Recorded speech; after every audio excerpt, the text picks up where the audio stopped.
நேரத்துல நம்ம செஞ்ச குற்றத்தை எல்லாத்தையும் ஒரு நிமிஷம் மெய்யாக அறிக்கை செய்வோம். கடவுள் எல்லாருக்கும் மனமே இருக்கிறவர், எல்லாருடைய குற்றங்களை மன்னிக்கிறவர். அவரிடத்துல இரக்கமும் மன்னிப்பும் உண்டு.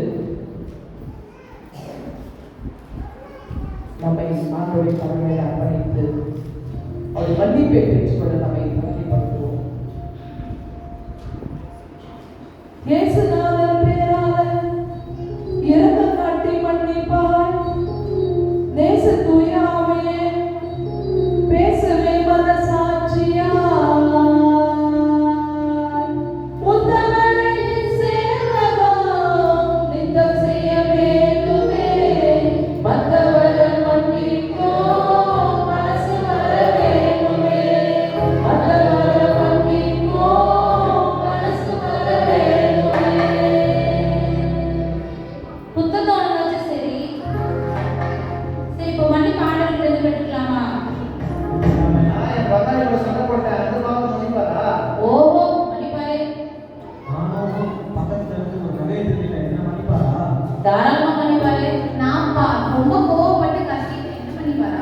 எல்லாரோட பாவத்தை அவர் மன்னிப்பாரு.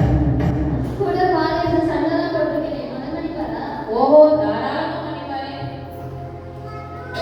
குற்றத்தை எல்லாத்தையும் உண்மையா உணர்ந்து மனசு வந்து சாமி உங்ககிட்ட வந்தோமே,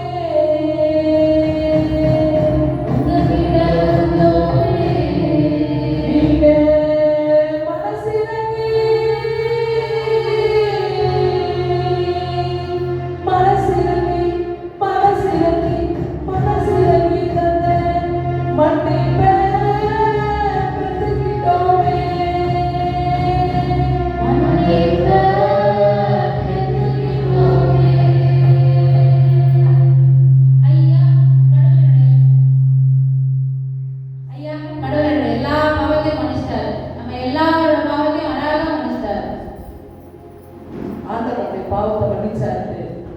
என்ன ஆனந்தம், சந்தோஷமா ஒரே ஒரு ஸ்தலத்துல வந்து நான் பார்ப்போம். என்ன ஆனந்தம், என்ன ஆனந்தம் சொல்லக்கூடாது. என்ன ஆனந்தம், என்ன ஆனந்தம் சொல்லக்கூடாது.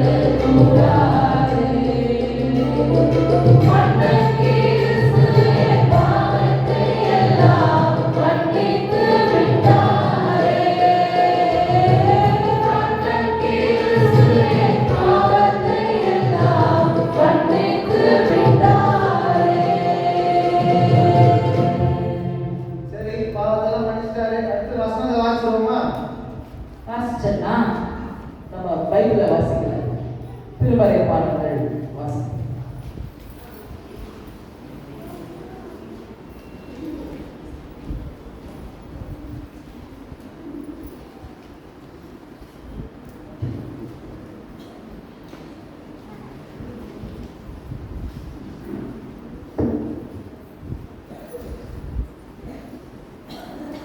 பரிசுத்த ஓய்வு நாள் ஆராதனை என்று தெரிந்து கொள்ளப்பட்ட திருமறை பாடல் தானியேல் புஸ்தகம் 1ஆம் அத்தியாயம் திருவார்த்தைகள் 8 துவங்கி 21 முடிய. தானியேல் 1ஆம் அதிகாரம் திருவார்த்தைகள் 8 துவங்கி 21 முடிய. பக்கம் பழைய ஏற்பாடு 1028. தானியேல் ராஜாவின் போஜனத்தினாலும் அவர் பானம் பண்ணும் திராட்சை ரசத்தினாலும் தன்னை தீட்டுப்படுத்தலாகாதென்று தன் இருதயத்தில் தீர்மானம் பண்ணிக்கொண்டு தன்னை தீட்டுப்படுத்தாதபடி பிரதானிகளின் தலைவனிடத்தில் வேண்டிக் கொண்டான். தேவன் பிரதானிகளின் தலைவனிடத்தில் தயவும் இரக்கமும் கிடைக்கும்படி செய்தார். பிரதானிகளின் தலைவன் தானியேலை நோக்கி, உங்களுக்கு போஜனத்தையும் பானத்தையும் குறித்திருக்கிற ராஜாவாகிய என் ஆண்டவனுக்கு நான் பயப்படுகிறேன். அவர் உங்களோடு ஒத்த வாலிபரின் முகங்களை பார்க்கிலும் உங்கள் முகங்கள் வாடி போனவைகளாக காண வேண்டியதென்ன? அதனால் ராஜா என்னை சிறைசேதம் பண்ணுவாரே என்றான். அப்பொழுது பிரதானியின் தலைவனாலே தானியேல் அனனியா, மீஷாவேல், அசரியா என்பவர்கள் மேல் விசாரிப்புக்காரனாக வைக்கப்பட்ட மேல்ஷார் என்பவனை தானியேல் நோக்கி, 10 நாள் வரைக்கும் உமது அடியரை சோதித்து பாரும். எங்களுக்கு புசிக்க பருப்பு முதலான மரக்கறிகளையும் குடிக்க தண்ணீரையும் கொடுத்து எங்கள் முகங்களையும் ராஜ போஜனத்தில் புசிக்கிற வாலிபருடைய முகங்களையும் ஒத்து பாரும். பின்பு நீர் காண்கிறபடி உமது அடியாருக்கு செய்யும் என்றான். அவன் இந்த காரியத்திலே அவர்களுக்கு செவி கொடுத்து 10 நாள் அளவும் அவர்களை சோதித்து பார்த்தான். 10 நாள் சென்ற பின்பு ராஜ போஜனத்தை புசித்த எல்லா வாலிபரை பார்க்கிலும் அவர்கள் முகம் கடையுள்ளதாயும் சரீரம் புஷ்டி உள்ளதாயும் காணப்பட்டது. ஆகையால் மேல்ஷார் அவர்கள் புசிக்க கட்டளையான போஜனத்தையும் அவர்கள் குடிக்க கட்டளையான திராட்சரசத்தையும் நீக்கி வைத்து அவர்களுக்கு பருப்பு முதலானவைகளை கொடுத்தான். இந்த 4 வாலிபருக்கும் தேவன் சகல எழுத்திலும் ஞானத்திலும் அறிவையும் சாமர்த்தியத்தையும் கொடுத்தார். தானியேல் சகல தரிசனங்களையும் சொப்பனங்களையும் அறியத்தக்க அறிவுள்ளவனாக்கினார். அவர்களை ராஜாவினிடத்தில் கொண்டு வருவதற்கு குறித்த நாட்கள் நிறைவேறின போது பிரதானிகளின் தலைவர் அவர்களை நேபுகாத்நேச்சருக்கு முன்பாக கொண்டு வந்து விட்டான்.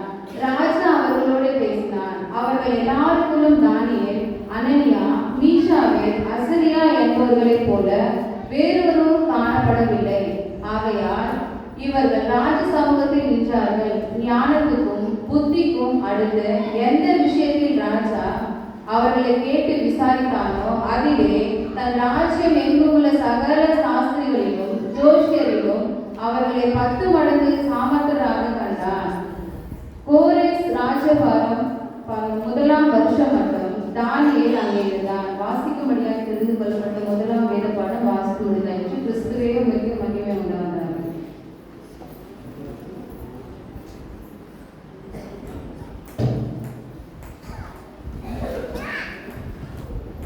பரிசுத்த ஓய்வுநாள் என்று தெரிந்து கொள்ளப்பட்ட 2ஆம் வேத பாடம் அப்போஸ்தலனாகிய பவுல் கொலோசியருக்கு எழுதின நிருபம் 3ஆம் அதிகாரம் வசனங்கள் 1 துவக்கி 11 முடிய. கொலோசியர் 3ஆம் அதிகாரம் வசனங்கள் 1 துவக்கி 11 முடிய. நீங்கள் கிறிஸ்துவுடனே கூட எழுதுண்டானால் கிறிஸ்து தேவனுடைய வலது பரியாசத்தில் வீற்றிருக்கும் இடத்தில் உள்ள மேலானவைகளை தேடுங்கள், பூமியில் உள்ளவைகளை அல்ல, மேலானவைகளை நாடுங்கள். ஏனென்றால் நீங்கள் மரித்தீர்கள், உங்கள் ஜீவன் கிறிஸ்துவுடனே தேவனுக்குள் மகிழ்ந்திருக்கிறது. நம்முடைய ஜீவனாகிய கிறிஸ்து வெளிப்படும் போது நீங்களும் அவரோட கூட மகிமையில் வெளிப்படுவீர்கள்.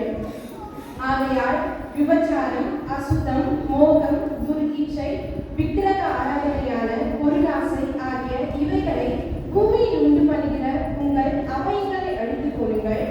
இவைகளின் பொருட்டே கீழ்ப்படியாமையின் பிள்ளைகள் மேல் தேவா கோபாக்கினை வரும்.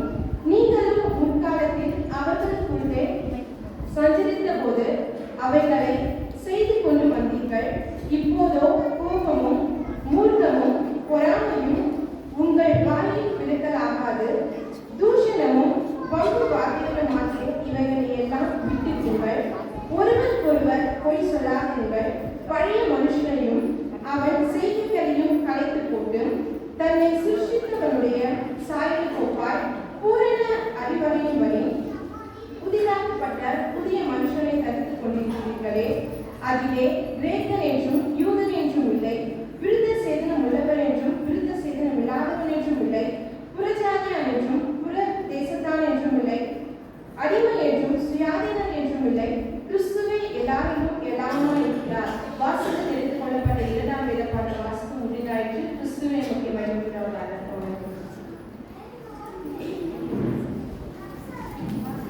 தெரிந்து கொள்ளப்பட்ட 3ஆம் வேத பாடம் சங்கீதம் 1ஆம் அதிகாரம்.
வழிகாட்டும் உயர்வாய் உலகில் உனை கூட்டும் சத்திய வேதத்தை தினம் தியானி சகல பேக்குவர் அபிமானி. வாசிக்கும்படியாக தெரிந்து கொள்ளப்பட்ட சுவிசேஷ வேத பாடம் மார்க் எழுதின சுவிசேஷம் 5ஆம் அதிகாரம் வசனங்கள் 1-21 முடிய. மார்க் 5ஆம் அதிகாரம் வசனங்கள் 1 முதல். பின்பு அவர்கள் கடலுக்கு அக்கறையில் உள்ள கதரேனுடைய நாட்டில் வந்தார்கள். அவர் படவிலிருந்து இறங்கின உடனே அசுத்த ஆவியுள்ள ஒரு மனுஷன் பிரேத கல்லறைகளிலிருந்து அவருக்கு எதிராக வந்தான். அவனுடைய குடியிருப்பு கல்லறையிலே இருந்தது. அவனை சங்கிலிகளினாலும் கட்ட ஒருவனாலும் கூடாதிருந்தது. அவன் அநேக தரம் விலங்குகளினாலும் சங்கிலிகளினாலும் கட்டப்பட்டிருந்தும் சங்கிலிகளை முறித்து விலங்குகளை தகர்த்து போடுவான். அவனை அடக்க ஒருவனாலும் கூடாதிருந்தது. அவன் எப்பொழுதும் இரவும் பகலும் மலைகளிலும் கல்லறைகளிலும் இருந்து கூக்குரலிட்டு கல்லுகளினாலே தன்னை காயப்படுத்தி கொண்டிருந்தான். அவன் இயேசுவை தூரத்திலே கண்டபோது ஓடி வந்து அவரை பணிந்து கொண்டு, இயேசுவே, உன்னதமான தேவனுடைய குமாரனே, எனக்கும் உமக்கும் என்ன? என்னை வேதனைப்படுத்தாதபடிக்கு தேவன் பேரில் உமக்கு ஆணை என்று மிகுந்த சத்தமிட்டு சொன்னார். ஏனெனில் அவர் அவனை நோக்கி, அசுத்த ஆவியே, இந்த மனுஷனை விட்டு புறப்பட்டு போ என்று சொல்லி இருந்தார். அப்பொழுது அவர் அவனை நோக்கி, உன் பேர் என்னவென்று கேட்டார். அதற்கு அவன், நாங்கள் அநேகராய் இருக்கிறபடியால் என் பேர் லேகியோன் என்று சொல்லி தங்களை அந்த திசையிலிருந்து துரத்தி விடாதபடிக்கு அவரை மிகவும் வேண்டிக் கொண்டான்.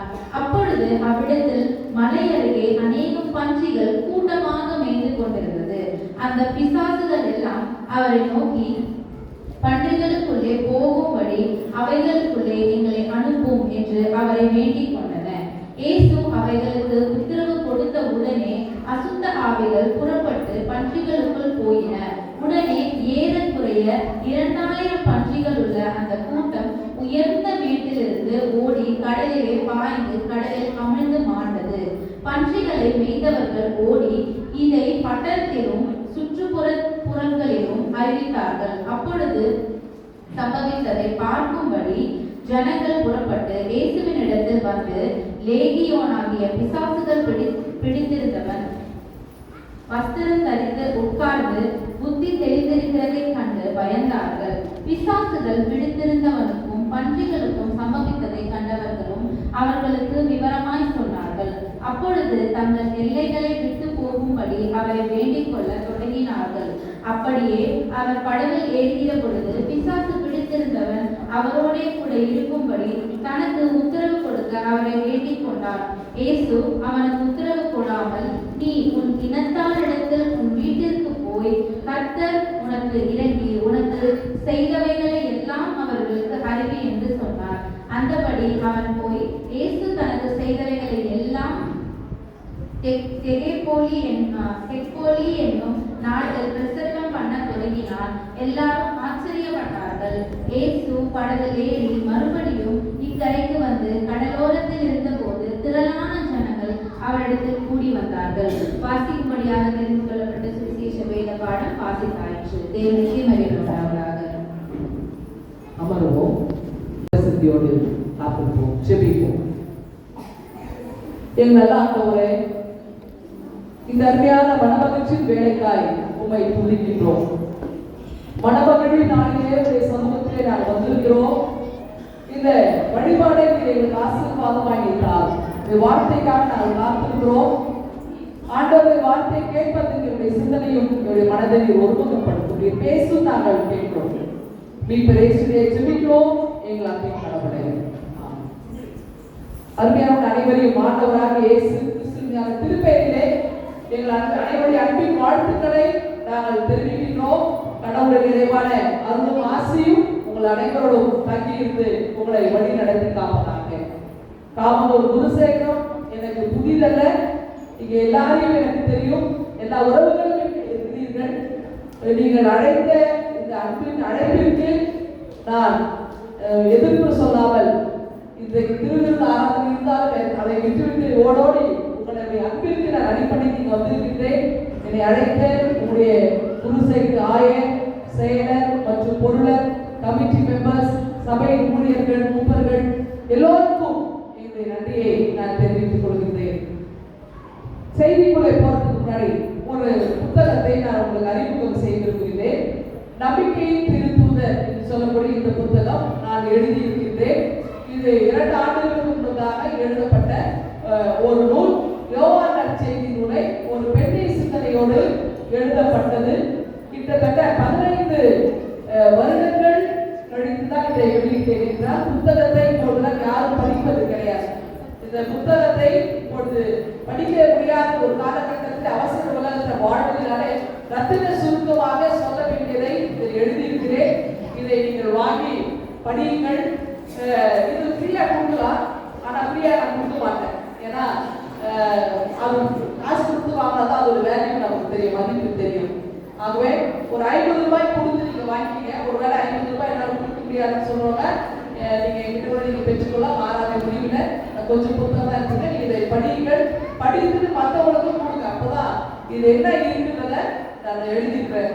மற்றவங்க எழுதலாமா இல்லை, நேரம் இல்லாம இந்த புத்தகத்தை பற்றி நான் சொல்லலை. இது ஒரு சிறப்பான ஒரு புத்தகம். பின்னாடியே ஒருவேளை இந்த சமூகத்தை என்னுடைய பெயர் ஒரு காலகட்டத்தில் மறைந்து போகலாம், என்னுடைய அடையாளம் இல்லாமல் போகலாம். ஆனால் இந்த புத்தகம் என் சமூகத்து மக்கள் இடத்துல பேசும் என்கிற நம்பிக்கையிலே நான் இந்த புத்தகத்தை மத்திய கொடுக்கிறேன். நீங்கள் வாங்கி படியுங்கள். இன்றைக்கு நம்முடைய தென்னிந்திய திருச்சபை 25 பேராயர்கள், நம்முடைய சென்னை பேராயர்கள் உட்பட நமக்கு சிந்திக்கும்படியாக நமக்கு கொடுக்கப்பட்ட தலைப்பு கட்டவிழ்த்து விடுதல். பாவ தீமையிலிருந்து கட்டவிழ்க்கப்படுதல். பாவத்திலிருந்து எப்படி விடுதலை பெறுவது, அதைத்தான் நாம் வாசிக்க கேட்ட திருமறை அடிப்படையிலே உங்களோடு நான் பகிர்ந்து கொள்ள விரும்புகின்றேன். இந்த பாவம் அல்லது தீமை அப்படின்னா நாம ஒரு லிஸ்ட் வச்சிருக்கோம், அப்படிதானே? ஆமா, அப்படிதான். என்னெல்லாம் பாவம் நீங்க வச்சிருக்கீங்க? பொய் சொல்றது ஒரு பாவம், அப்புறம் ஏமாத்துறது, அப்புறம் திருடுறது, கொலை செய்வது ஒரு பாவம், மற்றவங்களை பத்தி சொல்லிடலாம் சொல்லிட வேண்டியதாங்க, சொல்றதை கேட்காம இருக்குது, சண்டை போட்டுக்கிறது, பின்னாடி பேசுறது. கரெக்டா? முன்னாடி ஒரு பேச, பின்னாடி பேசுறது. அவங்க சொந்த அனுபவத்தை சொல்லுறாங்க. ஒரு பாவம் அப்படின்னா நம்ம நிறைய விஷயங்களை நம்ம வந்து இதெல்லாம் பாவம், இதெல்லாம் தீமை அப்படின்னு வச்சிருக்கோம். இது மட்டும் இல்ல, அதாவது நம்ம நல்லது செய்யணும்னு வச்சுக்கோங்க, நல்லது செய்யாம இருக்கிறது கூட பாவம் தான், குற்றம் தான். அப்போ எனக்கு வாய்ப்பு இருக்கு, 4 பேருக்கு நான் உதவி செய்யலாம், 4 பேருக்கு நான் நல்லது செய்யலாம், ஆனா நான் செய்ய முடியும். அப்போ பொறாமை, தீய குணம், துர்இச்சை இதெல்லாம் கூட இந்த குற்றத்திலே பாவத்திலே வந்து சேரும். இந்த பாவத்துல அநேக உலகிருக்கிறோம். ஒவ்வொரு வாரமும் வந்து பாவ மன்னிப்பை நம்ம பெற்று திருப்பி உலகத்துக்குள்ள போய் அந்த பாவத்தை தொடர்ந்து செய்து கொண்டே இருக்கும். அப்ப இந்த பாவத்துக்கு முடிவு இல்லையா? இன்றைக்கு நாம் இந்த குற்றங்களை உணர்த்துவதற்கு திருச்சபை இருக்கிறது. ஆனால் இயேசுவின் காலத்திலே இந்த பாவம் குற்றம் என்பது உணர்த்தப்படாமலே இருந்தது. திருச்சபை ஆக்கப்பட்ட எருசலேம் தேவாலயத்தை பார்த்தால் மார்ட்டின் லூத்தர் தான் அதற்கு கோபம். ஏன்னா நீ பாவம் செய்தியா, அப்போ உடனே என்ன பண்ணும், அந்த ஆலயத்துல வந்து பிரதான ஆசாரிகிட்ட இந்த வாரத்துல நான் இந்த பாவம் செஞ்சேன், அப்படியா உனக்கு நிர்ணயிக்கப்பட்ட காணிக்கையை செலுத்திட்டு நீ போயிரு அப்படின்னா. வசதி இருக்கிறவன், பணம் வச்சிருக்கிறவங்க பணத்தை செலுத்தி பாவத்தில் விடுதலை பெற்று போயிடுவான். பணம் இல்லாதவங்க என்ன பண்ணுவான், கையில காசு இல்லை, அதாவது அந்த ஆலயத்துல போட்டிருக்கிற நிர்ணயிக்கப்பட்ட காணிக்கை செலுத்தும், நம்ம போடுற காணிக்கை கிடையாது. அவங்க சொன்ன காணிக்கை நம்ம செலுத்தலன்னா கூட நமக்கு இந்த பாவத்துல இருக்கிற மாதிரி. அப்ப என்ன செய்ய, இந்த மட்டும் இல்ல, இயேசுவின் காலத்துல இந்த மாதிரி பாவங்களையே இருக்கிறவங்க யாருமே கண்டுக்கிறது கிடையாது.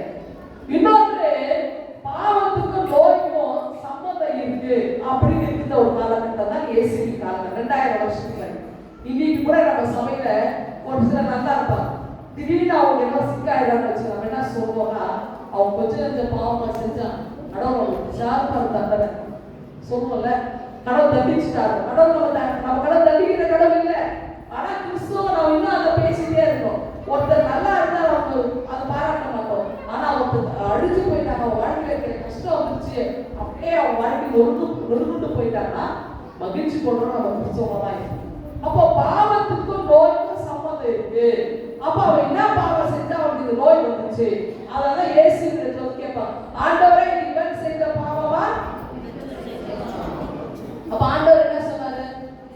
பாவமும் அல்ல, பெற்றோர் செய்த பாவம் அல்ல, கடவுளுடைய திருப்பெயர், கடவுளுடைய நாம மகிமைப்படும்படியாக இப்படி நடந்தது.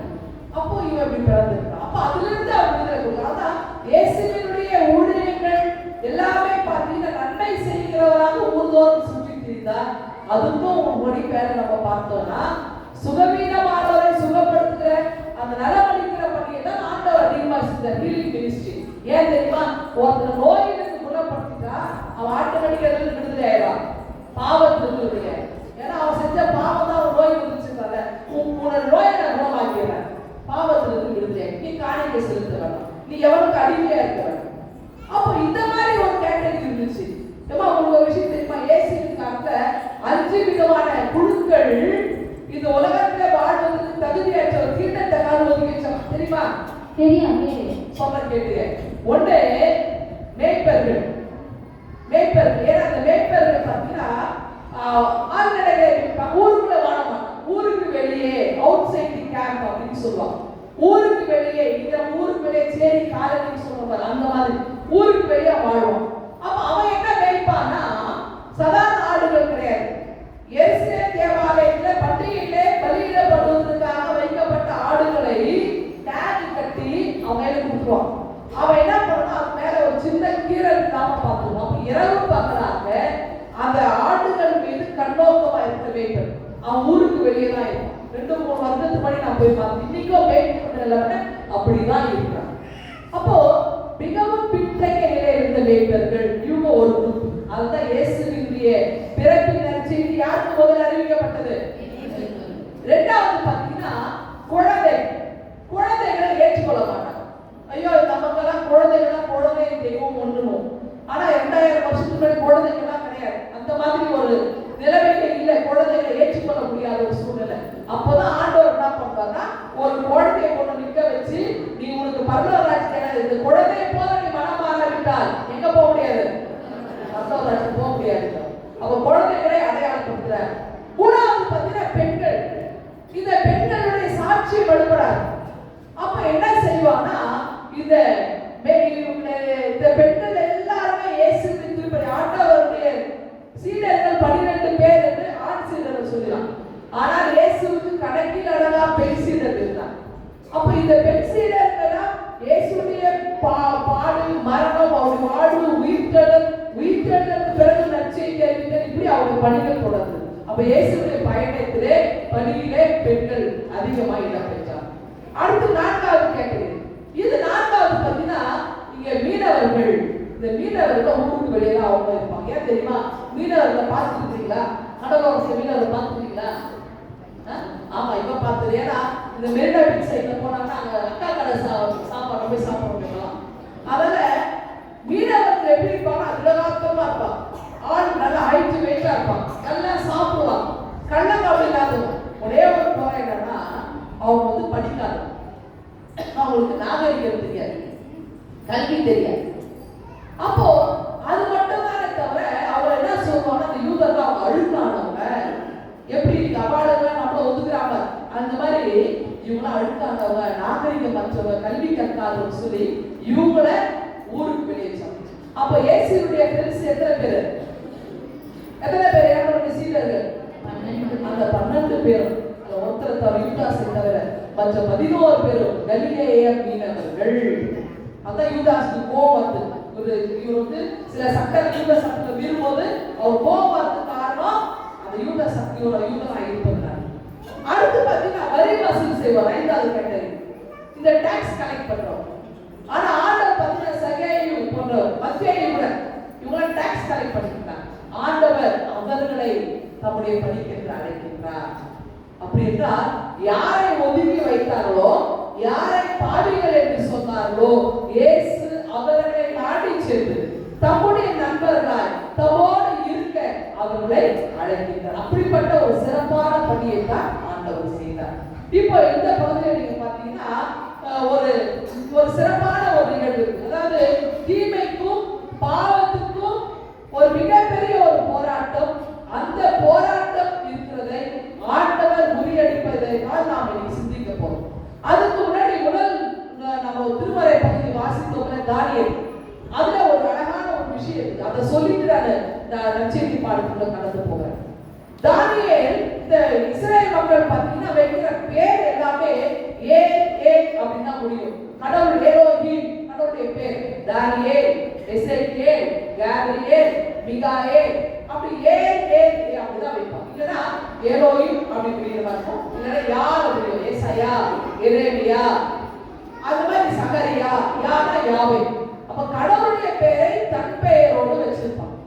இத அவங்களை கொண்டு வந்து பாபிலோன்ல சிறையில் போடும்போது அந்த நேபுகாத்நேச்சர் பார்த்தார், இந்த ஊர்ல இந்த வாலிபர்கள்லாம் இருக்கிறது எவ்வளவு பெரிய சிறப்பு. ஏன்னா அவன் என்ன செய்யலாம், அந்த ஊரை செழுமையா வச்சிருக்கான்.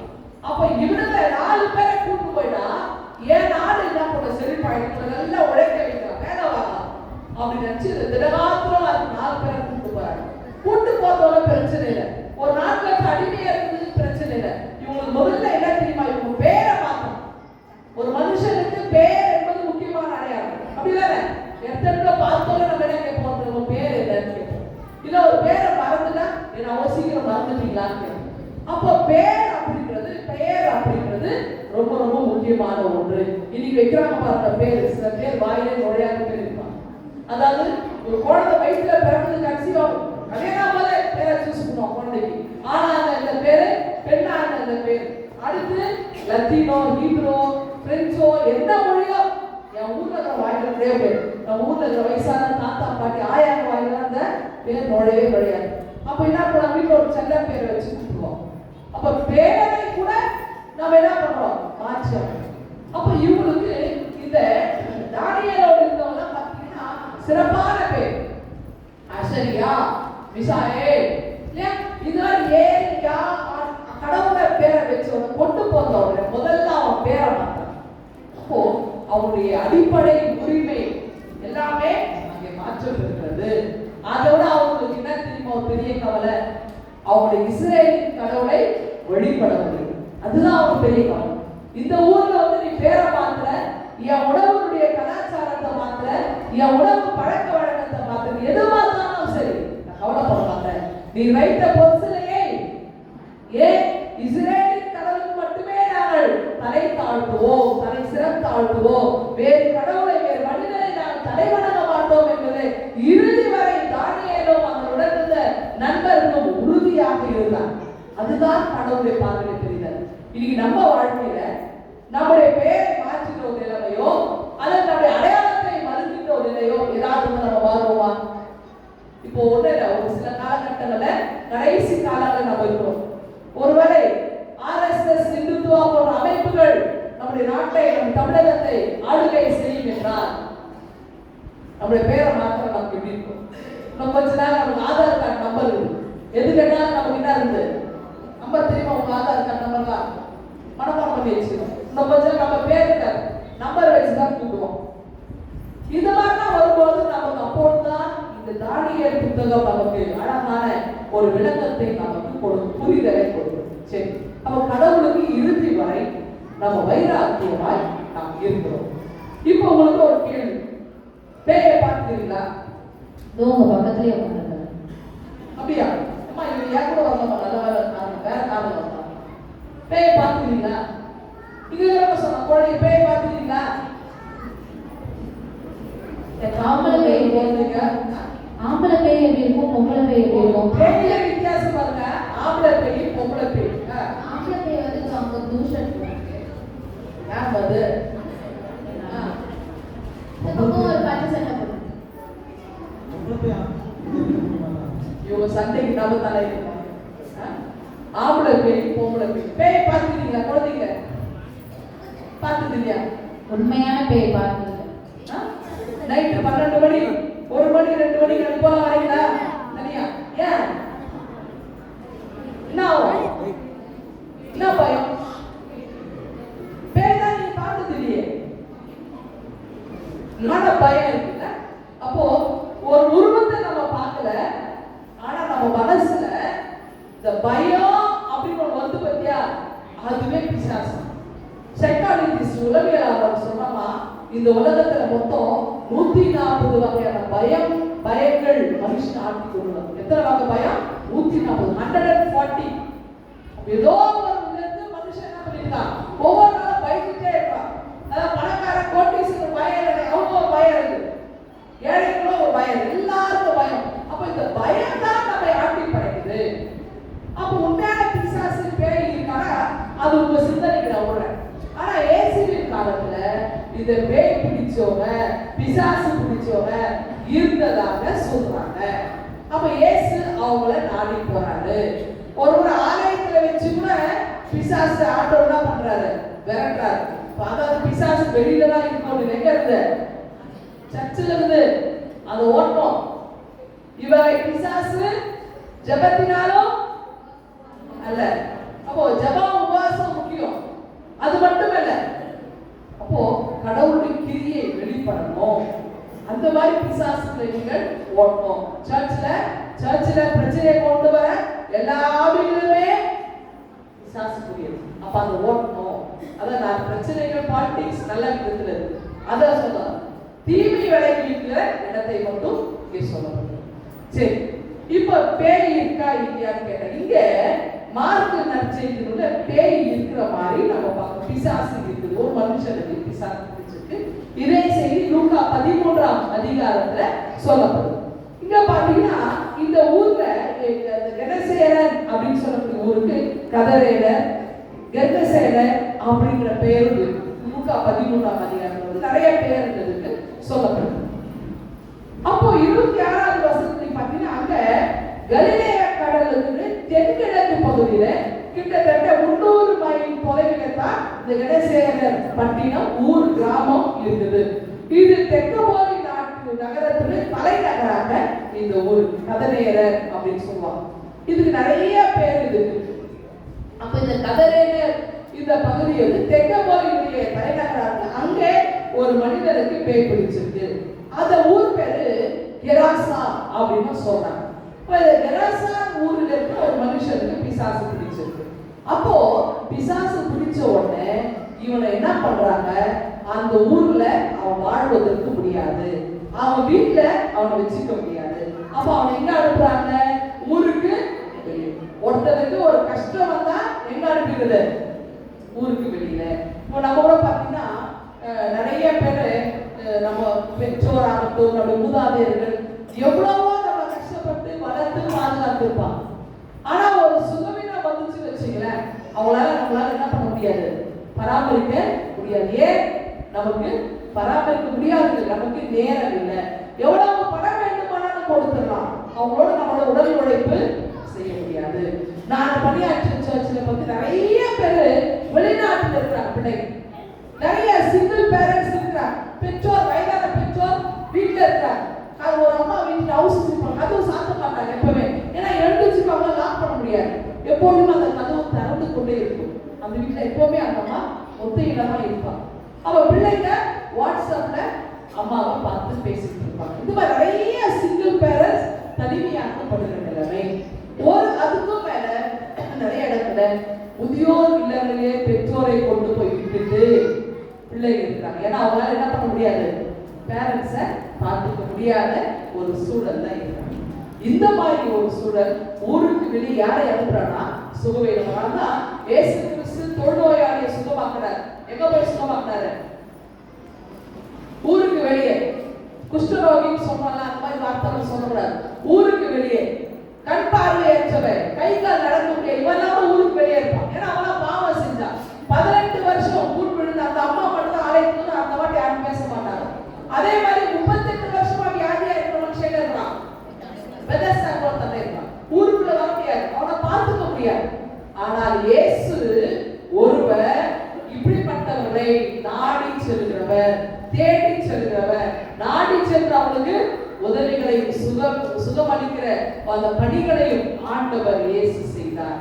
அப்போ மனுஷன் என்பவன் எப்படி இருக்கிறான்? அப்படியே முகத்தை பார்த்தார். ஆனால் ஆண்டவரோ அப்போ நம்முடைய தேவைகள், நம்முடைய கஷ்டம், நம்முடைய நோய்கள், நம்முடைய பாரங்கள் எல்லாம் அவர் ஒருவர் நமக்கு விடுதலை கொடுப்பதற்கு அவர் ஒரு நகையா ஆண்டவர் நம்மை சுகப்படுத்துகிறார். நம்ம விடுதலை கொடுக்கிற ஆண்டவர் நம்மோடு கூட நடந்திருக்கிறார். இப்ப அந்த ஆண்டவர் என்ன செய்யறா? இந்த நகரம் பகுதியிலே கடைசியர் பகுதியிலே வர அவருக்கு எல்லாம் தெரியும். இயேசுக்கு தெரியாது என்ன இருக்கா? எல்லாம் அவருக்கு தெரியும். ஆனா வேடிட்டு அந்த ஊருக்கு வர இவர் இந்த ஊருக்கு வந்தோடனே அந்த மனுஷனுக்கு அவனுக்கு பிசாசு பிடிச்சவன். அவன் எங்க வாழறான்? கல்லறை. ஊருக்கு வெளியில கல்லறை சூழ்நிலை எங்க இருக்கும்? ஊருக்குள்ள இருக்க, ஊருக்கு வெளியே. ஊருக்கு வெளியே இருக்கிற கல்லறை, கல்லறை தான் அவனுக்கு குடியிருப்பு. அங்கதான் அவன் வாழறான். அப்ப அவனை பத்தி அவன் சொன்னா அவன் எப்படி இருந்தான்? உடலெல்லாம் சங்கிலி போட்டு கட்டி இருக்காங்க, அப்புறம் விலங்குகளை போட்டு கட்டி வச்சிருக்காங்க, கல்ல எடுத்து அவன் தன்னையே காயப்படுத்தி சொல்றான். இரவு பகலாய் ஓயாமல் என்ன பண்ணிட்டுறான்? அலறிட்டு இருக்கிறான், கத்திட்டு கூச்சல் எழுப்பிட்டு இருக்கிறான். இந்த சங்கிலியில கட்டப்பட்டவங்க பார்த்துருக்கீங்களா? பார்த்துருக்கீங்களா? எப்படி இருக்கிற மனநோய் அப்படிங்கிற பார்த்துருக்கீங்களா? எப்படி இருக்கும்? வலியில கத்திக்கிட்டே இருக்காங்க, கத்திட்டே இருப்பான். அவங்களுக்கு வலிவிகளும் சொல்ல தெரியாது, என்ன நடக்குதுன்னு தெரியாது. அவளை பிடிச்சி நீங்க கட்டி போட்டாலும் என்ன பண்ண மாட்டாங்க, அத அறுத்தறியதான் பார்ப்பான், அடிமையில நினைச்சுப்பான். ஆனா இங்க இயேசு வர ஒருவரும் அவளை சங்கிலினால கட்ட முடியாது.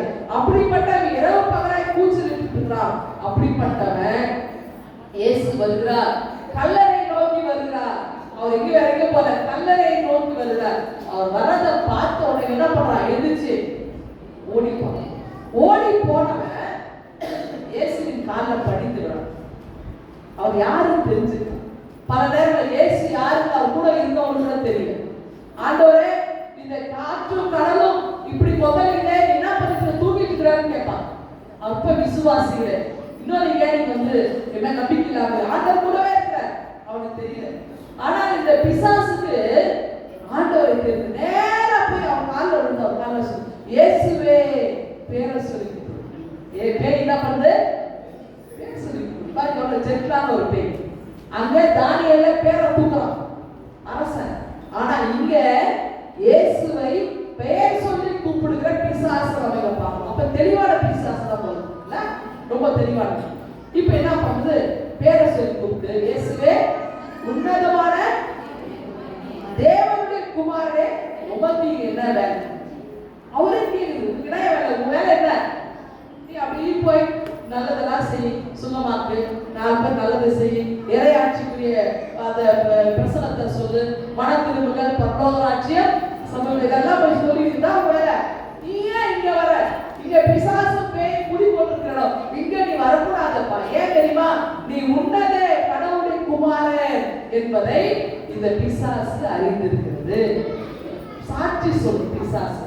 அப்போ ஒருவரும் ஆண்டவரை எதிர்த்து நிற்க முடியாது. ஏன்? அப்புறம் அதோட நிறுத்தல, அடுத்த ஒரு கொஸ்டின் கேக்குது, எங்களை வதைக்கவா, எங்களை ஏன் துன்புறுத்த, எங்களை கஷ்டப்படுத்துறதுக்கு எங்க வந்த அப்படின்னு ஏன் அப்படி அந்த பதில் சொல்லுனா, இவர் என்ன பண்ணிருப்பாரு அதை பார்த்து இவனை விட்டு ஓடிப்போ, பிசாசே ஓடிப்போ, மனுஷனுக்கு ஓடிப்போன்னு அவருக்கு அதிகாரம் கொடுத்திருப்பாரு. ஏசு ரிக்வெஸ்ட் எல்லாம் கிடையாது. ஏழைகளை பார்த்தால், சுகவீனமானவர்களை பார்த்தால் ஆண்டவர் மனது அப்படி இறங்குவார். தொழுநோயாளர்கள் ஓடி வருவார். அவர் பார்த்தீங்கன்னா மார்க்கில் முதலாம் அதிகாரம் 40 பார்த்தீங்கன்னா அவர் அப்படி வருவார். இவர் ஓடி போவாரு. அவர் கேட்பான், ஆண்டவரே உமக்கு சித்தம் இருந்தா ஏன் கேட்கறான் தெரியுமா? அப்பதான் மினிஸ்ட்ரி ஸ்டார்ட் பண்ணாரு. வீட்டுக்கு போன ஜெபாலய தலைவலி போனோம். நீ போறல ஜெபாலய தலைவலி போனா தீட்டுப்படாம இருக்கணும். நீ என்ன தொட்டுட்டு நீ தீட்டாயிடும். நான் முடியுமா? Open challenge. உமக்கு சித்தம் கொடுப்பாங்க. அப்பதான் ஆண்டவர் சொல்றார், எனக்கு சித்தம் உண்டு, உனக்கு சித்தமாகும் சொல்லி அவன் அப்படியே அதாவது மனதுருகி அவனை பரிவு கொண்டு அவனை தொட்டு அப்படி இல்ல. கிரேக்க மொழியில் எப்படி இருக்கு? நான் கிரேக்க படிச்சிருக்கேன். அதனால சொல்றாரு எப்படி இருக்குன்னா, he embraced him, அப்படியே கட்டி தழுவுறார் அந்த தொழுநோயை. இதுதான் அன்னை தெரேசா செஞ்சார், இதுதான் கிரஹாம் ஸ்டெயின் செஞ்சார். அந்த தொழுநோயாளிகளை கட்டி தழுவுற ஆண்டவர் இப்பொழுது இந்த பிசாசு பிடித்த மனிதனை தேடி வந்தார். அவர் சொல்றார், நீ உன்னத கடவுளை குமாரன், உமக்கு இங்க வேலை இல்லை, அப்ப இவங்க ஓடி போங்க. அப்போ என்ன ஆகுதுன்னா இந்த இடத்துல இப்போ அதுக்கு முன்னாடி பாத்தீங்கன்னா ஆண்டவர் இயேசு கிறிஸ்து ரெண்டு பேரா ஊருக்குள்ள அனுப்பியிருப்பாரு. எதுக்கு அனுப்பியிருப்பாரு? நம் சீடர்ல இந்த உலகத்துல இருந்து அவர் போறதுக்கு கூட ரெண்டு பேரை அனுப்பியிருப்பாரு. எதுக்கு அனுப்பினாரு? அழகா சொல்றாங்க, சுவிசேஷம் அனுப்பி அது இப்போ ரெண்டு பேரா போய் மினிஸ்ட்ரி பண்ற கிராமத்துல. அப்ப போகும்போது அவர் சொல்லுவார் ஒரு கட்டளை, நீ கலிலேயாவுக்கு போகாத, சமாரியாவுக்கு போகாத ஒரு கட்டளை கொடுப்பாரு. ஏன் தெரியுமா? ஆமா, இந்த ஊருக்கு போகாத. ஏன் போகாத? கலிலேயாவுல நிறைய கலப்பினத்தவர் வாழலாம், சமாரியாவுல புற இனத்தவர் வாழலாம். அதான் புற ஜாதி யார் இருக்கும், ஜாதி கோயிலுக்கு வேணாம், ஜாதி வேணாம், புற இனத்தவர் இவங்கெல்லாம் வாழலாம். அவனுக்கு போயிட்டு மன திரும்ப செய்தி சொல்லாத. ஏன்னா அவன் ஆட்டோமேட்டிக் அவனுக்கு தெரியும், நீ சுவிசேஷம் எங்க தெரியுமா அறிவிக்கணும், காணாமல் போன இஸ்ரேல் குடும்பத்தாருக்கு போய் சொல்லு. அப்போ ரட்சிப்பு மீட்பு என்பது சுவிசேஷம் என்பது யாருக்கு அறிவிக்கணும், யூதனுக்கு போய் சொல்லியா?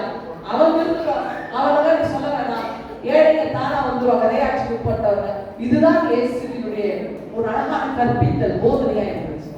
அப்போ இந்த இடத்துல அங்க ரெண்டு பேர் அனுப்புறாங்க. இப்போ அந்த இடத்த குறித்த காலம் இன்னும் வரலன்னு ஒரு இடம், அதே பகுதி. அப்போ அதைத்தான் இங்க பிசாசு சொல்றாரு, நீ அதுக்குள்ள ஏன் நீ உன்னத கடவுள் குமாரனே, உன்னுடைய வேலை இன்னும் வரல, நீ ஏன் இங்க வந்திருக்கிற? அப்போ மார்க் 5:7 கடவுள் மேல ஆணையிட்டு சொல்றேன், நீ ஏன் வர? இப்போ கடவுள் மேல ஆணை ப்ராமிஸ் பண்றது பிசாசு என்ன பண்றது? அதுக்கு கடவுளை சப்போர்ட்டுக்கு இருக்குது. அப்போ கடவுள் மேல் ஆணையிட்டு மன்றாடுகிறது. அப்போ பேய்க்கு ஆதரவாளராக, பேய்களுடைய சார்பாளராக, அத்தனை பேய்களுடைய சார்பாளராக அந்த ஒரு தனி மனிதர் அங்கே இருக்கிறதை பார்க்கிறோம்.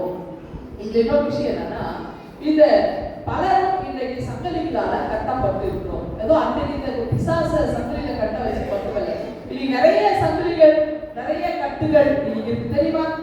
எதுலலாம் கட்டப்பட்டிருக்கிறாங்க மனுஷன் தெரியுமா? பாவத்துல கட்டுறாங்க, போர் சூழல், மருத்துவம். இன்னைக்கு மெடிசன் வந்து பிசினஸ் ஆயிடுச்சு. ஒண்ணு ஒரு டாக்டர் கிட்ட போனேன், ஒரு பெரிய லிஸ்ட் தான் எழுதுறாரு, அதே மாதிரி தொண்டையை மாறிச்சு. இது மாதிரிதான் எனக்கு ஒரு 10 நாளா இருமல் அதிகமா இருக்கு. ஐயோ என்னால எப்போ இந்த வழிபாடு சொன்னாங்களோ அப்போ இன்னும் அதிகமா ரைட் ஆகும், இருமல், இதெல்லாம் தூக்க முடியாது.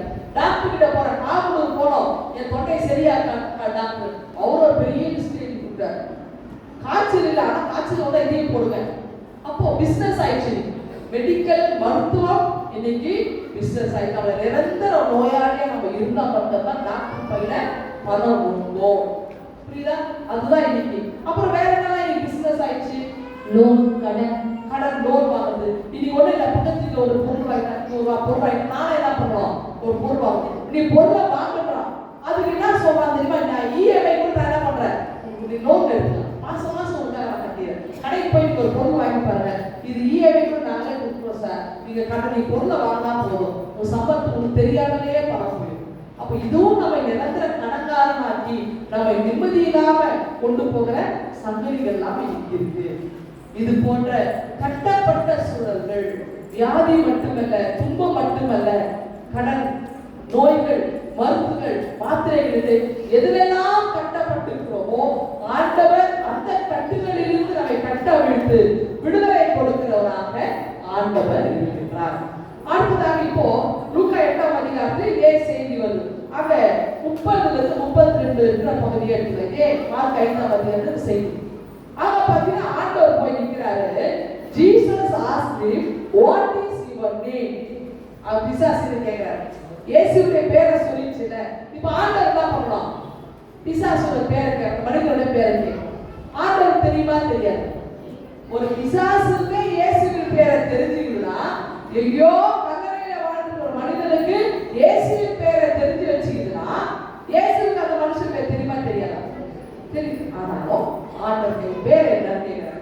அதுக்கு அது என்ன சொல்லுது தெரியுமா? அழகா சொல்லுது, நாங்கள் அநேகராய் இருக்கிறோம், ஆகவே எங்களுடைய பெயர் ஐயோ அநேகர ஒத்த ஒரு ஆள் நினைச்சியா, தனியாள் நினைச்சியா? அவர் திரும்பி பாரு, என் கூட இதுல என்ன வந்து இன்னொரு முகம் இருக்கு தெரியுமா? என்ன தனியா நினைச்சியா? நிறைய நம்ம கோபப்பட்ட சண்டைகள் நிறைய அந்த மாதிரி பேசுவோம். ஆனா இந்த பிசாசு சொல்லுது, நான் ஒத்தாள் கிடையாது, நான் தனியாள் கிடையாது, நான் நிறைய பேர் அவனை எப்படி லேகியோன். அப்போ இந்த மனுஷ பேர் உண்மையே லேகியோனா அல்லது அநேகரா இருக்கிற அந்த அநேகருடைய அந்த குழுவுடைய பேர் லேகியோனா அப்படின்னு ஒரு கேள்வி. இதுல ஒரு மறை உண்மை ஒளிஞ்சிருக்கு தெரியுமா உங்களுக்கு? இல்ல தெரிஞ்சா இவங்க வந்துருப்பாங்க. என்னன்னா அதாவது அந்த லேகியோன் அப்படின்னா ரோமை ஆட்சியுடைய படைப்பிரிவுடைய பேர் தான் லேகியோன். அப்ப ரோமன் கிங்டம் அவனுடைய மிலிட்டரி ஆர்மிக்கு இந்த லேகியோன் பேர். இதுல எத்தனை பேர் இருப்பாங்க? 6000 பேர் இருப்பாங்க. இன்னைக்கும் அதான் இருக்கும். ரோமன் கிங்டம் மிலிட்டரியில 6000 பேர் இருப்பாங்க. அந்த 6000 பேரை 3 டிவிஷனா பிரிச்சிருப்பாங்க. 2000 பேர் இருப்பாங்க. அந்த 2000 பேரை தான் இந்த பிசாசு ஆண்டவர் தோத்து வர எங்க போய் விடும்? பன்றிகள். எத்தனை பன்றி?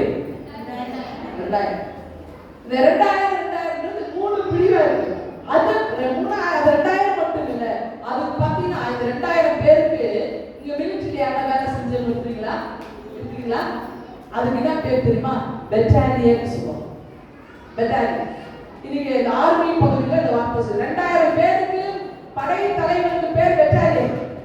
அந்த பெட்டாலியன் 6000 பேர் தான் அவங்க லேகியோன். அப்போ நாங்க 6000 பேர் இருக்கோம்.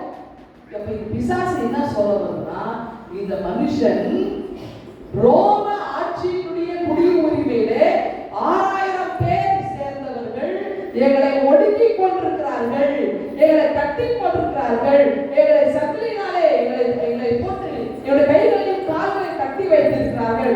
ஆனால் ஒருவரும் எங்களை கட்டி விடாதவர்கள் இந்த சங்கிலிகளை நான் உடைத்தெறிகிறேன் அப்படின்னு பிசாசு சொல்றோம். அப்படியா? 6000 பேர் பிடிச்சிருக்கான். அது 6000 பேர் 2000 பேர் 100க்கு தலைவர் பேர் கூட இல்லையா? 100க்கு அதிபதி. 100 பேருக்கு ஒரு லீடர், 100 பேருக்கு ஒரு லீடர், 1000 பேருக்கு ஒரு லீடர், 2000 பேருக்கு ஒரு லீடர், 2000 பேருக்கு ஒருத்தர் தான் பெட்டாலியன், 6000 பேருக்கு ஒருத்தர் பேர் தான் லேகியோன். அப்போ இதுதான் ரோமனுடைய ராணுவ ஆட்சியினுடைய பெயர்களாய் இன்னைக்கு அந்த பேர். அப்போ இது என்ன சொல்ல? அப்படியா இந்த குடியுரிமையிலே ரோம ஆட்சியினுடைய அந்த நசுக்கத்திலே ஒடுக்கத்திலே மக்கள் அவதி உறுகிறார்கள். ஏழை எளிய மக்கள் கட்டப்பட்டிருக்கிறார்கள். இயேசு வந்து விட்டார். இனி நீங்கள் கட்டப்பட வேண்டியதில்லை, நீங்கள் கட்டவிழ்க்கப்பட வேண்டியவர்கள். நீங்கள் உங்களை விடுதலை செய்கிறேன் என்று சொல்லி நீங்கள் உங்களை வெளியில போக. எங்க போறது? 2000 பேரை பிடிச்சு தள்ளு. அந்த 2000 துன்புறுக்கிற அந்த 2000 பேருக்கு பன்றிகள்ல போய் விடணும். ஏன்னா அது மலையின் மேல இருந்து அப்படியே அந்த சரியில போய் விடும். அது போய் அப்படியே நேரா அந்த இடத்துல போய் விடும். இந்த பன்றி ஏன்னா அடையாளம் சொல்லப்பட்டா யூதர்கள் பன்றியை அவதூறாக நினைப்பாங்க, சாப்பிட மாட்டாங்க. போர்க் சாப்பிட முடியுங்களா? போர்க் சாப்பிடுவாங்க. எனக்கு சாப்பிட்டியாது நீ? ஓ சரி, எங்க மக்கள் நல்லா பீஃப் சாப்பிடுவோம், போர்க் சாப்பிடுவோம். அப்போ போர்க்கு அதாவது பன்றி இறைச்சி யூதர் சாப்பிட மாட்டாங்க. ஏன் தெரியுமா? பிற சமைத்தவர்கள் வழிபடுகின்ற தெய்வங்களிலே பன்றி இருக்கும். நம்ம ஊர்ல மாடெல்லாம் வழிபடுறாங்கல்ல, அந்த மாதிரி சேவலுக்கு ஒரு அடையாளம் இருக்கு. அப்ப தெய்வம்ல தெய்வம் ஒரு இருக்கு இல்லையா? அந்த மாதிரி இந்த பன்றியும் பிற தெய்வத்திலே பிற சமயத்திலே கடவுளாங்க. அதனால யூதர்கள் அதை அறுவரு பார்ப்பாங்க, அதை சாப்பிடுவாங்க. அதான் அதுல அழிஞ்சிச்சு. இப்ப இன்னொரு விஷயம் என்னன்னா, இந்த 2000 பேருக்கு வந்து அழிஞ்சிச்சா? இப்ப அந்த ஊருக்கு ஓடையாங்க. எங்க ஓடையாங்க? கல்லறைக்கு வரான். இந்த இவன் கல்லறைக்கு வெளியே, ஊருக்கு வெளியே இருந்தவன் ஊருக்குள்ள இருக்கிறவன் எங்க வர வச்சிட்டான்? ஆண்டவர் இப்போ கல்லறையில வச்சிட்டார். வந்தவன் பார்த்தா இந்த பேய் பிடிச்சிருந்தால இந்த எப்படி உட்கார்ந்து இருக்கிறாரு, நல்ல புத்தி தெரிஞ்சிச்சு. அப்புறம் ட்ரெஸ் போட்டு உட்கார்ந்துருக்காரு. எங்க உட்கார்ந்துருக்காரு? ஜம்முன்னு ஏசி பார்த்துட்டாரு. ஊர்ல இருந்து வர என்ன பண்ணிருக்க மனுஷனை பார்த்தவனே என்னடா உடம்பெல்லாம் அடிச்சு காயம் பண்ணவன், தண்ணி காயப்படுத்தினவன், ராத்திரி பாகம் தூக்கம் இட்டவன், கூச்சல் இட்டவன், இவன் பேய் பிடிச்சவன், இவனை ஒருத்தவன் சங்கிலியில கட்ட எவனுக்கு அடங்க மாட்டானே. இன்னைக்கு நல்ல ட்ரெஸ் போட்டுட்டு ஏசி பாதத்திலே புத்தி தெரிந்தவன், ரொம்ப சுகமா உட்கார்ந்து இருக்கிறவன், நியாயமா என்ன பண்ணிக்க எல்லாரும் சந்தோஷப்பட்டாங்களா?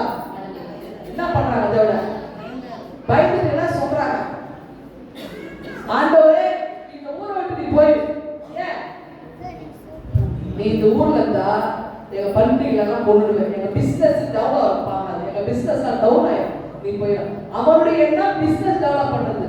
அவன் வீட்டுல 2000 பட்டு எல்லாம் வச்சிருப்பானா, மிகப்பெரிய போட்டி சொல்றாங்க. 2000 பட்டு எல்லாம் அப்பெல்லாம் கிடையாது. வீட்டுல ஒரு 10 20 அவ்வளவுதான் இருந்தது. அதிகப்படியா ஒரு 50 வச்சிருக்கான். 2000 தான் வச்சு அவன் வாழ்றான். அப்படின்னா இந்த ரோம வீரர்களை இயேசுவினுடைய இந்த உரையாடல் என்பது ஒரு ரோம வீரர்களை மிகப்பெரிய தாக்குதலுக்கு உள்ளாக்கியது. இந்த மனிதன் தெளிவு பெற்றார்.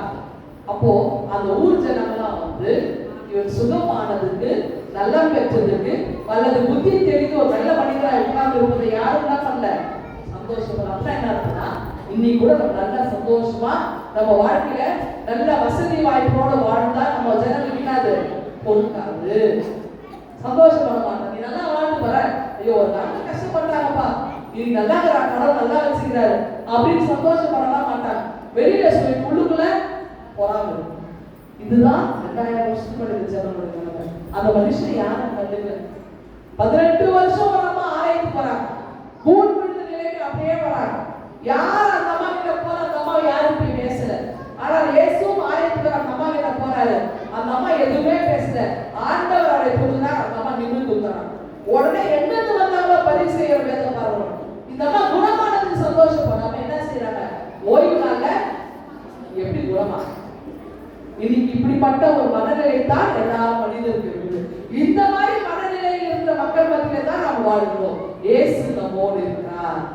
நம்முடைய கட்டுகளிலே, பாவங்களில் இருந்து, நோய்களில் இருந்தும், இப்படிப்பட்ட வன்கண்கள் நிறைந்த மக்கள் மத்தியில் இருந்தும் நம்மை விலக்கி நிற்கிற ஆண்டவர் ஒருவர் இருக்கிறார். ஆகவே அன்றைக்கு இருந்த மக்கள் எப்படி எல்லாரும் இருப்பாங்க. அதை விட இன்னொரு விஷயம் என்னன்னா, இந்த மனிதன் என்ன தெரியுமா சொன்ன, சுகம் பெற்றவன், ஆண்டவரே நான் பின்னாடி வர கூட வரலாம். உடனே ஆண்டவர் என்ன சொல்றாரு, என் கூட வராது, என் கூட வேணாம், நீ போய் ஊருக்கு போயிட்டு உன் சொந்த மதம் உன் ஜனங்களுக்கு போய் நீ என்ன பண்ண, நற்செய்தியா. பாருங்க, ஒரு சாதாரண பிசாசு பிடித்திருந்தவரை ஒரு சுவிசேஷனாக ஆண்டவர் மாற்றுகிறார். அப்படி இருந்தா நம்ம இயேசுவுக்கு பின்னாடி போறதில்ல, நாம் எல்லாருமே சுவிசேஷம், நாம் எல்லாருமே மிஷனரிகள், நாம் எல்லாருமே இயேசுவின் ஊழியக்காரர்களாய் மாறணும். அவரிடத்தில் யாரெல்லாம் அற்புதம் பெற்றோமோ, அவரிடத்தில் யாரெல்லாம் வாழ்வு பெற்றோமோ, நாமும் பிறருக்கு வாழ்வு கொடுக்கிறவர்களாக நாம் இருக்க வேண்டும். ஆகவே வாழ்வு பெற்ற நாம் வாழ்வை வழங்க வேண்டும். கட்ட விழுங்கப்பட்ட நாம் பிறருடைய வாழ்விலும் கட்ட விழுப்பதற்கு உதவியாக இருக்க வேண்டும். அப்படிப்பட்ட நல்ல காரியங்களை செய்து நம்மை அர்ப்பணிப்போமா? கடவுள் நம்மை ஆசீர்வதிப்பாராக. ஆமென். ஜெபிப்போம். நல்ல ஆண்டவரே, 2000 ஆண்டுகளுக்கு முன்பதாய் நீ செய்த அற்புதங்களையும் அதிசயங்களை நாங்கள் அறிந்திருக்கிறோம். கர்த்தர் என்னுடைய வாழ்வில் கட்ட விழுந்து என்னுடைய வாழ்வை விடுதலை தான் நீ பேசி ஜெபிக்கிறோம் என்று கடவுளே. ஆமென். கண்டவை காணாதவை என்ற பாடல் வழியாக பாடி நம்முடைய விசுவாசத்தை நாம் அறிக்கை செய்வோம். அந்த சராசரங்கள் கண்டவை காணாதவை, அந்த சராசரங்கள் கண்டவை காணாதவை, அத்தனையும் படைச்ச சாமி ஒருவரே என்று நம்பிக்கை உறுதி கொண்டோம். இந்த ஜெகத்தில் உள்ளவர் பகைத்து வந்தால் மற்றொரு இடரை மாட்டோம். இந்த ஜெகத்தில் உள்ளவர் பகைத்து வந்தால் மற்றொரு இடரை மாட்டோம். சர்வ வல்லவர்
திருச்சபைக்குரிய அறிவு. ஆண்டவர் ரட்சகருமாகிய இயேசு கிறிஸ்துவின் கிருபையினாலே சிறப்பாக இந்த நாளிலே கூட நம்முடைய தமிழர் பண்பாடான திருநாளை மிக சிறப்பாக கொண்டாடும்படியாக நம்முடைய ஆய்வு வழியாக இந்த நாளிலே சிறப்பு நிகழ்வை நம்முடைய மண்ணின் மைந்தரும் மரியாதைக்குரிய அருள்பணி எஸ் கிறிஸ்டி மலருடைய அம்மையாளர்கள் மிக சிறப்பாக வழிபாட்டை நடத்தி கொண்டிருக்கிறார்கள். சிறப்பாக மீனபாகத்திலிருந்து வருகின்ற அத்தனை வாலிப சகோதர சகோதரருக்கும் திருச்சபை வழியாக நாங்கள் நன்றியும் வாழ்த்துக்களையும் வணக்கத்தையும் நாங்கள் தெரிவித்துக் கொள்கின்றோம். நாம் அனைவரும் இணைந்து நம்முடைய புதுவாழ்வு பாடல் புத்தகத்திலே 537வது பாடல் அல்லேலூயா அல்லேலூயா அல்லேலூயா என்ற பாடலையும் அதை தொடர்ந்து தாயும் தகப்பனாரின் சகலத்தையும் பெற்றவர் என்ற பாடலை பாடும். அப்பொழுது நம்மையும் நம்முடைய காணிக்கைகளையும் நாம் அந்த வேலையை படைப்போம். புதுவாழ்வு பாடலை நம்முடைய தகப்பனார் 7 பாடல்கள் எழுதியிருக்கிறார்கள். 537வது பாடலை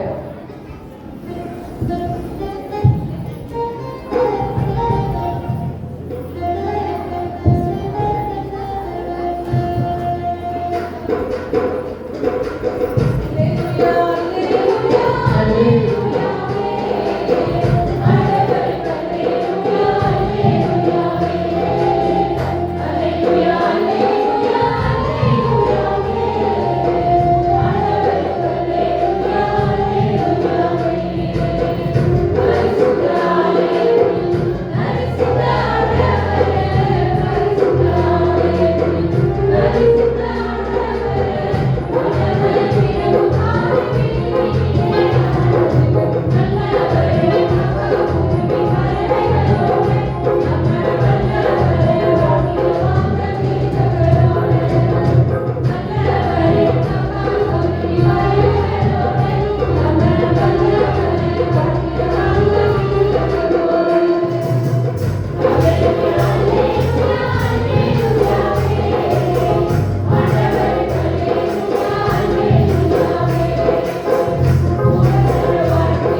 நாம் ஆண்டவர் நோக்கி பார்ப்போம். கண்களை நினைச்சு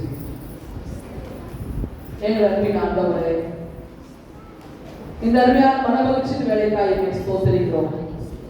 மனமகிழ்வின் நாளிலே ஆண்டவருடைய ஆலயத்துக்கு போவோம் வாருங்கள் என்கிற அழைப்பை கேட்டவர்களாய் உங்களுடைய சமூகத்திலே நாங்கள் வந்திருக்கிறோம். ஆண்டவரே, என்னுடைய அருமையான காவலர் குருசேகரத்திற்காக நன்றியோடு போய் துதிக்கின்றோம். ஆண்டவரே, இந்த குருசேகரத்தின் ஆசீர்வதியும் ஆயரையும் செயலர் பொருளையும் அனைத்து கமிட்டி உறுப்பினர்களையும் உங்களுடைய கரங்கள் அர்ப்பணிக்கிறோம். உடைய கிளை சபைகளுக்காக, ஊழியர்களுக்காக, அனைத்து மூப்பர்களுக்காக, ஆண்டவரை செயலர் உறுப்பினர்களுக்காக, அனைத்து இறைமக்களுக்காக உங்களை செபிக்கிறோம். ஆண்டவர் தாமே இம்மட்டும் நீர் ஆசீர்வதித்து வழிநடத்தி வந்திருக்கிறீர். இதோ இந்த ஆண்டவரே, புதிய ஆண்டிலே நான் புதிய நன்மைகளை புதிய கிருபைகளை உடைய சமூகத்தை பெற்றுக்கொள்ள நீர் கிருபைத்தார். ஆண்டவரே, நம்பிக்கையோடு உங்களை நோக்கி பார்க்கிறவர்கள் ஆண்டவரை வெறுமையாக இந்த இடத்துக்கு கடந்து செல்வதில்லை. உங்களுடைய நிறைவான ஆசையை உடைய பிள்ளைகள் மேலே பொழிந்து அனுப்பினாங்க. தேவைகள் எல்லாம் நீர் சந்தித்து நன்மையா நிரப்ப வேண்டுமா நாங்கள் ஜெபிக்கிறோம். எங்கள் மக்கள் செய்கிற பணிகளை நீர் ஆசீர்வதியும். வேலை செய்கிற இடங்கள் சாட்சியாக இருக்க கிருபைத்தார். ஒவ்வொரு நாளும் பயணத்தில் செல்லும் பொழுது வேண்டிய பாதுகாவலை தந்து காக்க வேண்டுமா நாங்கள் ஜெபிக்கிறோம். சிறு குழந்தைகளுடைய கரங்களை அர்ப்பணிக்கிறோம். படிக்கிற பிள்ளைகளுக்கு நல்ல ஞானத்தை தாரும். அரசு பொது தேர்வுக்காக ஆயத்தப்படுகிற பிள்ளைகளோடு நீங்களும் ஆண்டவரை நேரத்தை வீணாக்காதபடி இவருடைய பிள்ளைகள் ஆண்டவரை கண்ணுங்கருத்துமாய் ஆண்டவரை செயல்பட கிருபைத்தாரும். படித்துட்டு வேலைக்காக காத்திருக்கிற பிள்ளைகளுக்காக, வாலிப பிள்ளைகளுக்காக ஜெபிக்கிறோம். வாலிப காலங்களிலே ஆண்டவரை படைப்பாளராக உங்களை இணைந்திருக்கவும் ஆண்டவரை ஒரு ஆத்மாவும் தவறிவிடாதபடி நீர் காத்துக்கொள்ள வேண்டுமா நாங்கள் வேண்டுதல் செய்கிறோம். ஆண்டவரே, வேலை வாய்ப்பை உங்களுடைய பிள்ளை நிறைவாய்த்தாலும் திருமணத்துக்காக காத்திருக்கிறவர்களுக்காகவும் கர்ப்பத்தின் கனிக்காக காத்திருக்கிறவர்களுக்காக வருகிறோம். ஆண்டவரே, சுகவீனமானவரை விசேஷம் உங்களுடைய கரங்களை அர்ப்பணிக்கிறோம். ஆண்டவரே, உங்களுடைய சுகப்படுத்துகிற கரம் ஒவ்வொருவரோடு தங்கியிருப்பதாக. ஆண்டவர் இயேசு சுகவீனமானவரை தேடி சென்று நலம் அளித்தவர் அல்லவா? ஆண்டவரே, உங்களுடைய பிள்ளைகளுடைய ஆண்டவரை குறைகள் என்ன என்பதை அறிந்திருக்கிறீர். ஆண்டவரை சொன்னவனமாய் கிருபை வழங்கும் போது உங்களுடைய பலவீனத்திலே பலன் பூர்ணமாய் விளங்கும் என்று சொன்ன ஆண்டவர் உங்களுடைய பிள்ளைகளுக்கு நிறைவான ஆசையை தந்து ஆண்டவரை நல்ல சுகத்தையும் பலத்தையும் பெற்றுக் கொண்டவராய் இந்த இடத்துக்கு கடந்து செல்ல கிருபைத்தார். அற்புதங்களை அதிசயங்களை செய்த ஆண்டவர் என்னுடைய பிள்ளைகளுடைய வாழ்விலே பெரிய காரியங்களை செய்ய வேண்டுமா நாங்கள் ஜெபிக்கிறோம். ஆண்கள், பெண்கள், வயதானவர்களுடைய கரங்களை அர்ப்பணிக்கிறோம். வயதானவர்கள் எங்கள் குடும்பங்களில் இருப்பது ஆசீர்வாதம். வயதானவர்கள் திருச்சபையில் இருப்பது ஆசீர்வாதம். நீதாமே ஆண்டவரை அவருடைய பலவீனங்கள் எல்லாவற்றையும் எடுத்து போட்டு ஆண்டவரை அவருடைய தெய்வீக பலத்தால் ஒவ்வொருவரும் இடைக்கட்டி காக்க வேண்டுமா நாங்கள் ஜெபிக்கிறோம். ஆண்டவரை, இதோ இந்த நேரத்திலும் எங்களுடைய தமிழர் திருநாளாம் பொங்கலை ஆண்டவரை நாங்கள் கிறிஸ்தவர்களாக நாங்கள் நினைத்து பார்க்கிறோம். ஆண்டவரை விவசாயிகளை நினைத்து பார்க்கிறோம். ஆண்டவரை விவசாய நிலங்களுடைய கரங்கள் அர்ப்பணிக்கிறோம். இன்னைக்கு நிலங்கள் எல்லாம் விற்கப்பட்டு நிலங்கள் எல்லாம் ஆண்டவரை விவசாய நிலங்கள் எல்லாம் இன்னைக்கு அடுக்கு மாடி கட்டிடங்களாய் உருவம் பெற்ற நேரத்திலே ஆண்டவரே, எங்களுடைய வருமாயுடைய விளைச்சல்களை நீர் ஆசீர்வதிப்பீராக. இதனாலே ஆண்டவரே, ஒருவேளை விளைச்சல்கள் குறைந்து போகும் என்று சொன்னார். விலைவாசி அதிகரிப்பு ஏற்படும் சூழலில் எளிய மக்கள் அது பாதிக்கும் என்பதை அறிந்திருக்கிறோம். ஆகவே விவசாயிகளுடைய நிலைமையுடைய கடன் அர்ப்பணிக்கிறோம். அநேக விவசாயிகள் தற்கொலை செய்து கொள்கிறதை நீர் அறிந்திருக்கிறீர். கர்த்தர் ஆண்டவரை நிலங்களில் விளைச்சல்களையும் விவசாயிகளையும் நீர் ஆசீர்வதிக்க நாங்கள் ஜெபிக்கிறோம். இது ஆண்டவரே, எங்களுடைய திருச்சபை மக்களை மீண்டும் கடன் அர்ப்பணிக்கிறோம். சிறு குழந்தைகள் முதல் கொண்டு பெரியவர் வரை இந்த தெய்வீக கரம் இதோடு தங்கி இருக்கட்டும். இந்த வழிபாட்டிலே இசைக்கருவி மீட்டவர்கள், இந்த ஆலயத்தை தூய்மைப்படுத்தினவர்கள், இந்த வழிபாட்டு உதவியை ஒவ்வொருவரும் கரங்கள் அர்ப்பணிக்கிறோம். நேசக்கரம் ஒவ்வொருவரோடு தங்கி இருந்து ஆசீர்வதிக்கணுமா ஜெபிக்கிறோம். பிரேசுகளை வெட்டிக் கொள்வோம். எங்கள் அன்பு நிறைந்த கடவுளே, ஆமென். ஆண்டவர் இயேசு கிறிஸ்து கற்றுத் தந்த ஜெபத்தை நாம் பாடல் வழியாக நாம் பாடுவோம். வானத்திலே வாழ்கிற கர்த்தரே, வானத்திலே வாழுகிற பெத்தவரே சாமி, பெத்தவரே சாமி, ஓ பேரே சாமி விடுதலை வேணும், ஓ பேரே சாமி விடுதலை வேணும்.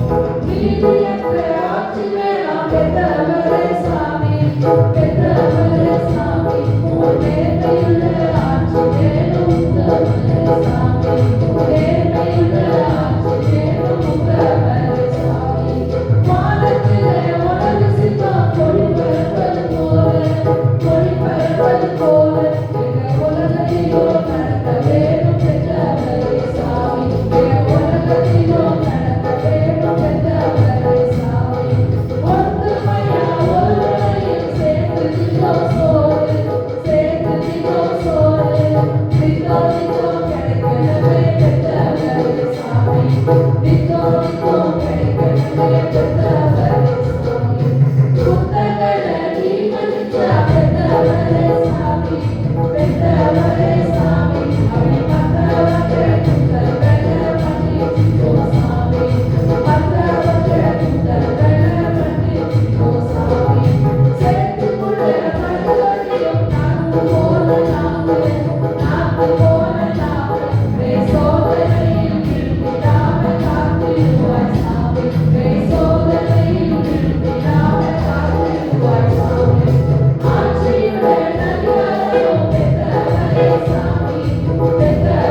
கர்த்தர் செய்த நன்மைகள் மீதுவார் அவருக்கு நான் உள்ளத்தின் ஆழத்திற்கு நன்றி சொல்லுவோம். என் ஆத்துமாவே கர்த்தரை ஸ்தோத்திரி. என் முழு உள்ளமே கர்த்தரை பரிசுத்த நாமத்தை ஸ்தோத்திரி. என் ஆத்துமாவே கர்த்தரை ஸ்தோத்திரி. ஆண்டவருடைய இரண்டுள்ள கிருபைக்கும் பாதுகாப்புக்கும் பராமரிப்புக்கும் நம் அனைவரும் நாம் ஒப்பு கொடுப்போம். பெற்றவரால சாமியால் வரும் உணப்பரப்பும் உறவும் அன்பும் உத்தமர் இயேசு தந்த ஒரு உலகில் அருளும் சுத்த